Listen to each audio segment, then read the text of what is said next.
Praise the Lord. Hallelujah. இந்த June மாதம் கர்த்தர் நமக்கு தருகிற வாக்குத்தத்த வசனம் 2 சாமுவேல் 22:31. தேவனுடைய வழி உத்தமமானது, கர்த்தருடைய வசனம் புடமிடப்பட்டது, தம்மை நம்புகிற அனைவருக்கும் அவர் கேடகமாய் இருக்கிறார்.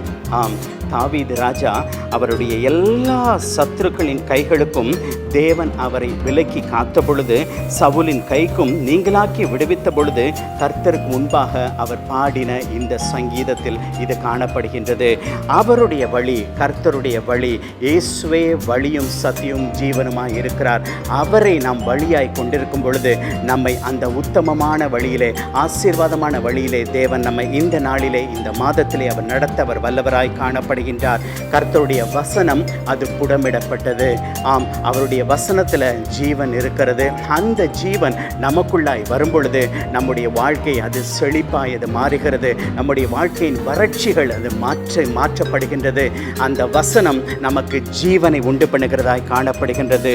தம்மை நம்புகிற அனைவருக்கும் அவர் கேடகமாய் இருக்கிறார். ஆம், இந்த உலகத்தின்படி கேடகம் என்பது ஒரு பெரிய ஒரு வட்டம் போன்ற ஒரு காரியமாய் காணப்பட்டாலும் அது ஒரு பக்கத்தில் இருந்து மாத்திரமே நம்மை காக்கிறதாய் காணப்படுகின்றது.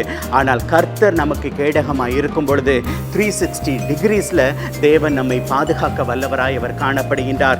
எந்த சத்ருவின் வல்லமைகளும் நம்மையோ, நம்முடைய குடும்பத்தையோ, நம்முடைய பிள்ளைகளையோ, நம்முடைய தொழிலையோ அது அணுகாதபடி அவர் சுற்றிலும் அவர் கேடகமாய் இருந்து நம்மை பாதுகாக்கிற தேவனாய் அவர் காணப்படுகின்றார். ஆகவே இந்த மாதத்திலே கர்த்தருடைய உத்தமமான வழியிலே அவருடைய ஜீவனை பெற்றவர்களாய், அவருடைய பாதுகாப்புக்குள்ளாய் ஒரு ஆசீர்வாதமான வாழ்க்கையை தேவன் நமக்கு இந்த மாதத்தில் தர வல்லவராய் இருக்கிறார். அவருக்கு நாம் நன்றி செலுத்துவோம். Have a wonderful month of June. God bless you.